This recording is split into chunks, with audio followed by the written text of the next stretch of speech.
and thank you for inviting me to this conference where I can share what Climax Township, located in Michigan, is doing for, in honor of our deceased veterans that are buried in our two cemeteries, our two township cemeteries. I'm the widow of John P. Simmons, who was a PFC in the 2998 Engineer Treadway Bridge Company in Korea in 1951 and 52. I live in an agricultural community of total population 2,643 people. I was elected to Climax Township Board in 2004, shortly after I was appointed supervisor and have been reelected as supervisor in 2008. During my first term in office, I learned there had never been a Memorial Day tribute to the many veterans that are buried in the Gilson Cemetery. In the Gilson Cemetery, there are many veterans that date back to the Civil War, and there are many burials of our earliest pioneers who were the children of the Revolutionary War. There were veterans that were buried there that did not have a flag on their grave, as if they had been completely forgotten. As supervisor and with the support of the Climax Township Board, I initiated research into the military involvement of all those veterans that are buried in those cemeteries.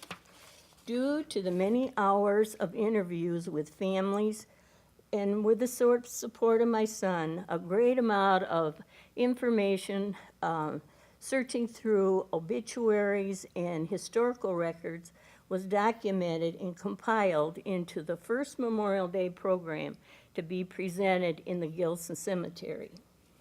Gilson Cemetery was deeded to Climax Township in 1850. On May 24th, 2008, in the presence of our elected officials, the family and friends of the deceased veterans, the color guard of our American Legion post, a program was presented. It was under a blue sky.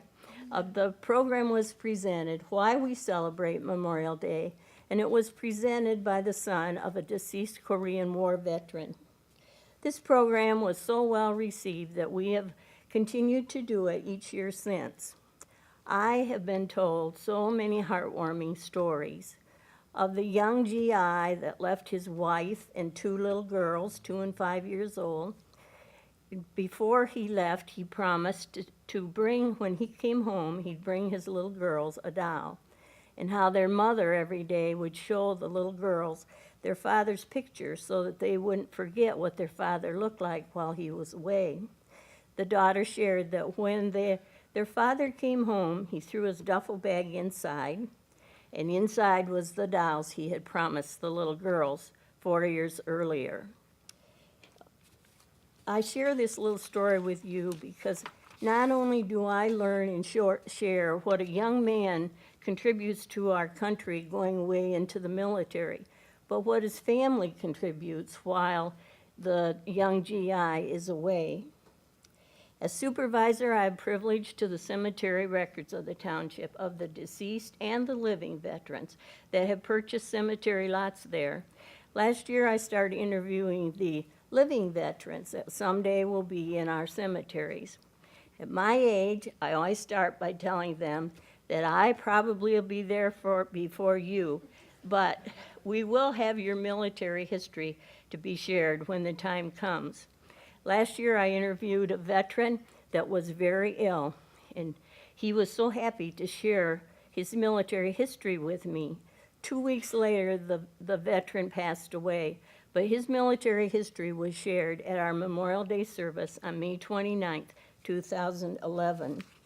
The contents of our program are not only a memorial tribute to the veteran, the deceased veteran, but has proven to our community that as elected officials, we not only work to preserve the laws of our land, we volunteer our time to honor the deceased veterans that have given their time, and in many cases their life, to preserve the government that we value today. Thank you.